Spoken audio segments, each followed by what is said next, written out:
Hello, welcome to spice Genix. ഇത്തവണ ക്രിസ്മസിന് നമുക്ക് കുറച്ച് ഡിഫറെൻ്റ് ആയിട്ട് ഒരു തീപ്പൊരി പുഡിംഗ് ഉണ്ടാക്കിയാലോ? നല്ല അടിപൊളി ടേസ്റ്റാണ്, അതേസമയം നല്ല ഈസിയുമാണ് ഈ പുഡിംഗ് ഉണ്ടാക്കാൻ കേട്ടോ. ആക്ച്വലി ഇതിൻ്റെ പേര് ക്രിസ്മസ് പുഡിംഗ് എന്നാണ്. ഞാൻ ജസ്റ്റ് തീപ്പൊരി പുഡിംഗ് എന്ന് പറഞ്ഞതേ ഉള്ളൂ.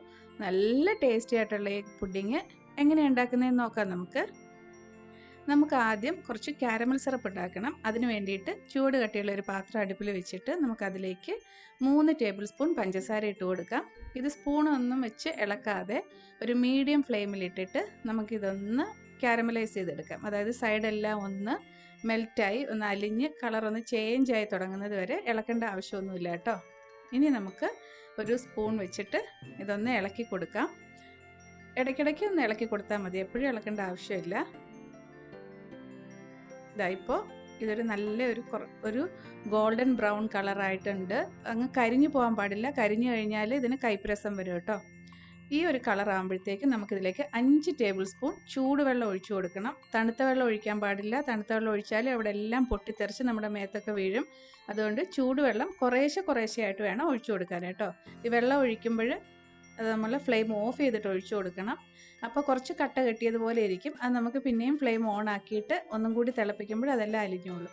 ഇതെല്ലാം പഞ്ചസാര എല്ലാം ഒന്ന് അലിഞ്ഞതിന് ശേഷം അതിലേക്ക് റൂം ടെമ്പറേച്ചറുള്ള 1 ടീസ്പൂൺ ബട്ടർ ഇട്ട് കൊടുക്കാം. ഞാനിത് അൺസോൾട്ടഡ് ബട്ടറാണ് ഇട്ടിരിക്കുന്നത്. ഈ ബട്ടർ ഒന്ന് മെൽറ്റാക്കി എടുക്കുക ഇതിലിട്ടിട്ട്. ബട്ടർ മെൽറ്റ് ആയതിനു ശേഷം നമുക്ക് ഫ്ലെയിം ഓഫ് ചെയ്യാം. ഫ്ലെയിം ഓഫ് ചെയ്തിട്ട് ഇതിലേക്ക് 1 ടീസ്പൂൺ നാരങ്ങാനീരും കൂടി ഒഴിച്ചിട്ട് ഇത് നന്നായിട്ടൊന്ന് തണുക്കാനായിട്ട് മാറ്റി വയ്ക്കാം. ഇതൊന്ന് കട്ടിയാവാതിരിക്കാൻ വേണ്ടിയിട്ടാണ് നാരങ്ങാനീര് ഒഴിച്ചു കൊടുക്കുന്നത്. ഇതിനി ഇരുന്ന് തണുക്കട്ടെ.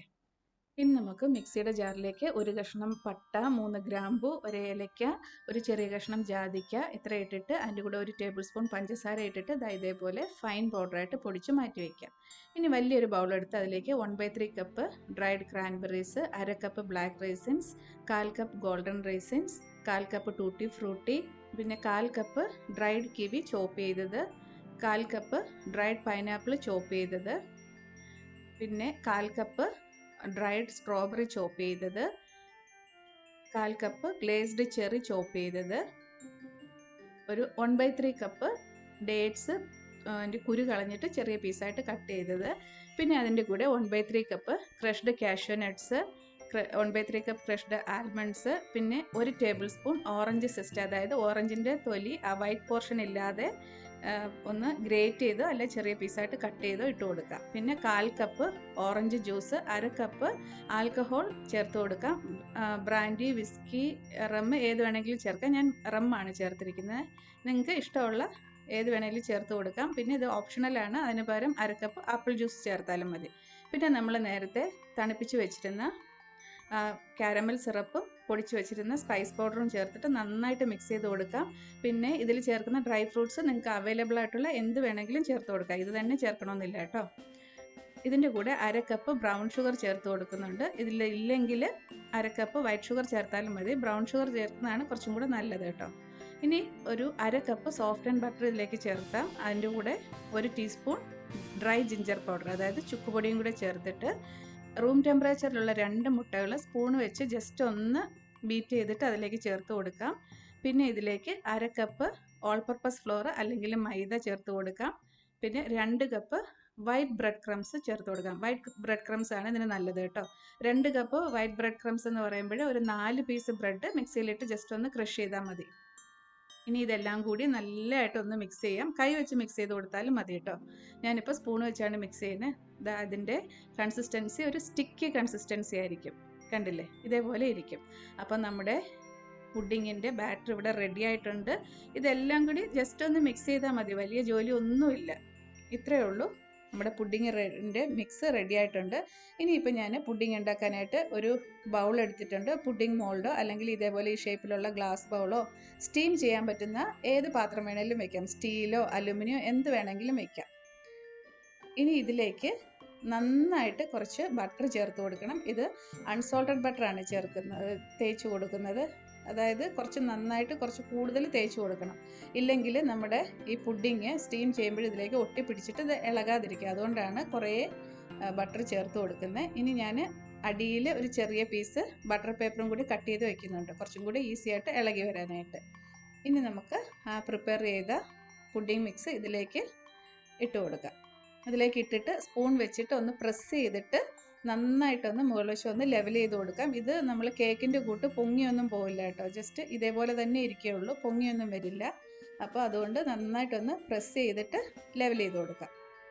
ഇനി നമുക്ക് വേറൊരു ബട്ടർ പേപ്പറും കൂടി കട്ട് ചെയ്തിട്ട് മുകൾ വശത്ത് കവർ ചെയ്ത് കൊടുക്കണം. കാരണം ഒട്ടും വെള്ളം ഇതിലേക്ക് വരാൻ പാടില്ല, അതുകൊണ്ടാണ് ബട്ടർ പേപ്പർ വെച്ചിട്ട്. ഇനി നമുക്ക് ഒരു അലൂമിനിയം ഫോയിൽ വെച്ചിട്ട് ഇതൊന്ന് അടച്ചു വയ്ക്കാം. ഇതിൻ്റെ പുറത്ത് ഒന്ന് കവർ ചെയ്ത് കൊടുക്കാം. ഞാൻ 2 അലൂമിനിയം ഫോയിൽ പുറത്ത് വെച്ചിട്ട് കവർ ചെയ്ത് കൊടുക്കുന്നുണ്ട് കേട്ടോ. ഇതിനകത്തേക്ക് ഒട്ടും വെള്ളം ഇറങ്ങാതിരിക്കാൻ വേണ്ടിയിട്ടാണ് ഞാനിങ്ങനെ ചെയ്യുന്നത്.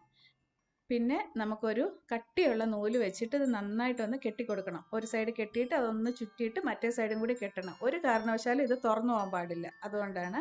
ഇനി ഇത് നമുക്ക് ഒരു 24 മണിക്കൂർ ഒന്ന് ഫ്രിഡ്ജിൽ വെക്കണം. അറ്റ്ലീസ്റ്റ് ഓവർനൈറ്റ്, അതായത് ഒരു 7-8 മണിക്കൂറെങ്കിലും ഫ്രിഡ്ജിൽ വെച്ചതിന് ശേഷം മാത്രമേ പുഡിംഗ് ഉണ്ടാക്കാൻ തുടങ്ങാവൂ കേട്ടോ. ഇപ്പം ഞാൻ നെക്സ്റ്റ് ഡേ ആണ് പുഡിംഗ് ഉണ്ടാക്കാൻ തുടങ്ങുന്നത്. അതിന് വേണ്ടിയിട്ട് നമുക്ക് ഒരു ഇഡ്ഡലി പാത്രം അല്ലെങ്കിൽ സ്റ്റീമർ അല്ലെങ്കിൽ ഏതെങ്കിലും സ്റ്റീം ചെയ്യാൻ പറ്റുന്ന വലിയ പാത്രം വെച്ച് കൊടുക്കുക അടുപ്പിൽ. നല്ല ടൈറ്റായിട്ട് അടയ്ക്കാൻ പറ്റുന്ന അടപ്പുള്ള പാത്രം വേണമെന്നേ ഉള്ളൂ. ഞാനിപ്പോൾ ഇഡ്ഡലി പാത്രമാണ് വെച്ചിരിക്കുന്നത്. അതിലേക്ക് ഒരു പാത്രം വെച്ച് കൊടുക്കുക. അതായത് ഡയറക്റ്റ് നമ്മൾ ഈ പുഡിങ്ങിൻ്റെ മിക്സ് ഇരിക്കുന്ന പാത്രം ആ പാത്രത്തിലേക്ക് വെള്ളത്തിലേക്ക് ഇറക്കി വയ്ക്കാതെ ഏതെങ്കിലും കുറച്ച് പൊക്കം കിട്ടാനായിട്ട് ഒരു പാത്രം എന്തെങ്കിലും ഒന്ന് വെച്ച് കൊടുക്കാം. അതിനുശേഷം ഇതിൻ്റെ സൈഡിൽ കൂടി നല്ല ചൂടുള്ള വെള്ളം ഒഴിച്ചു കൊടുക്കണം. പതുക്കെ ഒഴിക്കണം, ഇതിന് പുറത്ത് വീഴാൻ പാടില്ല. അതായത് ഇതിൻ്റെ ഒരു പാത്രത്തിൻ്റെ ഒരു 1/4 ഭാഗത്തോളം നിറഞ്ഞിരിക്കണം. അതിനുശേഷം ഇത് അടച്ചിട്ട് ഒരു ലോ ഫ്ലെയിമിലിട്ടിട്ട് 2.5 മണിക്കൂർ നമുക്ക് സ്റ്റീം ചെയ്തെടുക്കണം. ഇടയ്ക്ക് ഇതൊന്ന് ചെക്ക് ചെയ്യണം. വെള്ളം കുറഞ്ഞിട്ടുണ്ടെങ്കിൽ അതിലേക്ക് കുറച്ചുകൂടെ ഫില്ല് ചെയ്ത് കൊടുക്കണം. ഇപ്പോൾ ഒരു 2.5 മണിക്കൂറായിട്ടുണ്ട്. നമുക്ക് നമ്മുടെ പുഡിംഗ് ഒന്ന് ചെക്ക് ചെയ്ത് നോക്കാം. പുറത്ത് ആവിയൊക്കെ വേണ്ടിയിട്ട് കുറച്ച് വെള്ളമുണ്ട് കേട്ടോ.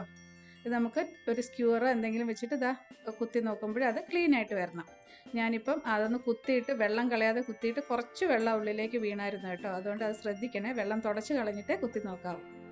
ഈ ചൂടോടുകൂടി തന്നെ നമ്മുടെ ഈ പുഡിങ് തുറന്നിട്ട് വേറെ പ്ലേറ്റിലേക്ക് ഇട്ട് കൊടുക്കണം. തണുത്ത് കഴിഞ്ഞാൽ ഇത് ഇളക്കിയെടുക്കാൻ പാടാണ്. ഇതാ കണ്ടില്ലേ, നല്ല സൂപ്പറായിട്ട് നല്ല പെർഫെക്റ്റ് ആയിട്ട് നമ്മുടെ പുഡിങ് റെഡി ആയിട്ട് വന്നിട്ടുണ്ട്. ഇനി നമുക്ക് ഗസ്റ്റിനെയൊക്കെ ഇമ്പ്രസ് ചെയ്യാനായിട്ട് അവരുടെ മുമ്പിൽ പുഡിങ്ങൊക്കെ വെച്ചിട്ട് കുറച്ച് ആൽക്കഹോള് ഇതേപോലെ കുറച്ച് നീളമുള്ള ഒരു സ്പൂണിലെങ്ങാണ് ഒഴിച്ചിട്ട് നമുക്കൊന്ന് ചൂടാക്കാൻ വെക്കണം. ഇത് നന്നായിട്ട് ചൂടാകുമ്പോൾ തന്നെ അതിൽ തീ കത്തുവേ. ഇത് സൂക്ഷിച്ച് ചെയ്യണം, ദേഹത്തൊന്നും തീ കത്തിക്കാൻ പാടില്ല കേട്ടോ. അതിനുശേഷം ഇതിൻ്റെ മുകളിലേക്ക് ഒഴിച്ചു കൊടുത്താൽ നല്ല ഭംഗിയാണ്. ഒരു ബ്യൂട്ടിഫുൾ ബ്ലൂ കളറിൽ നമ്മുടെ പുഡിങ്ങിൻ്റെ പുറത്ത് ഒരു തീയൊക്കെ കത്തിയിരിക്കും. അപ്പോൾ കാണാൻ നല്ല ഭംഗിയാണ്. അപ്പോൾ ഗസ്റ്റൊക്കെ വരുമ്പോൾ നമുക്ക് ഇതേപോലെ ചെയ്താൽ നല്ലതായിരിക്കും. അതിന് ഞാൻ കട്ട് ചെയ്ത് കാണിക്കാം. ഇത് പുഡിങ് തണുത്തതിന് ശേഷം മാത്രമേ ഇത് കട്ട് ചെയ്യാവൂ കേട്ടോ. ഇതാ നല്ല സൂപ്പറായിട്ട് നമ്മുടെ പുഡിങ് വന്നിട്ടുണ്ട്. ഇത് നമുക്ക് ഇങ്ങനെ തന്നെ വേണമെങ്കിൽ കഴിക്കാം, ഇല്ലെങ്കിൽ വിപ്പിംഗ് ക്രീമോ അല്ലെങ്കിൽ ഐസ്ക്രീമോ എന്ത് വേണമെങ്കിലും ഇതിൻ്റെ കൂടെ ഒഴിച്ചിട്ട് വേണമെങ്കിൽ കഴിക്കാം.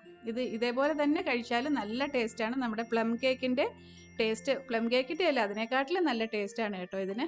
അപ്പം ഈ ടേസ്റ്റി ആയിട്ടുള്ള നമ്മുടെ തീപ്പൊരി പുഡിങ് എല്ലാവരും ഒന്ന് ട്രൈ ചെയ്ത് നോക്കണേ.